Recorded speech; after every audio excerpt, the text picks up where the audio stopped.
இன்னைக்கு அமாவாசை. நான் என்னோட ஃபேமிலிக்கும் அண்ட் எனக்கும் ஹெல்த்தியா ஒரு மீல எப்படி ப்ரிப்பேர் பண்ணேன்னு காட்டுறேன். என்னதான் நம்ம டயட்ல இருந்தாலுமே, ரைஸ் சாப்பிடுறதுன்றது நம்மளோட யூசுவல் பேட்டர்ன்ல வர்றது. அப்படி நம்ம சாப்பிடுற ரைஸ் ஆர்கானிக் ரைஸா இருந்தா, நம்மளோட ஹெல்த்துக்கும் எந்த ப்ராப்ளமும் வராது. குடந்தை ஆர்கானிக்ஸோட ட்ரெடிஷனல் ரைஸ் தான் நான் லாஸ்ட் 6 மந்த்ஸா எங்க ஃபேமிலி எல்லாரும் சாப்பிட்டுட்டு இருக்கோம்.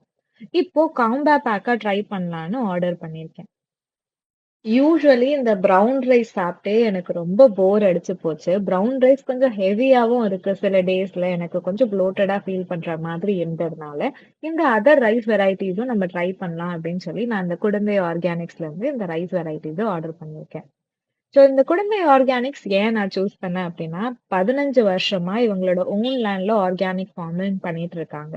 இவங்க கிட்ட ஆர்கானிக் ஃபார்மிங்க்கான என்பிஓபி சர்டிஃபிகேட் இருக்கிறதுனால நம்ம நம்பி வாங்கலாம். குடந்தை ஆர்கானிக்ஸோட பேஜ் டீடைல்ஸ ஷேர் பண்றேன். தேவைப்படுறவங்க செக் பண்ணி வாங்கிக்கோங்க. டேஸ்ட் வைஸ் எந்த டிஃபரன்ஸுமே இல்ல. நானும் என் பையனும் இன்னைக்கு இந்த ஃபுட்ட தான் சாப்பிட்டோம். என் ஹஸ்பண்டும் மாமனாரும் இல்லாதனால தான் ரொம்ப கம்மியா சாதம் வடிச்சேன்.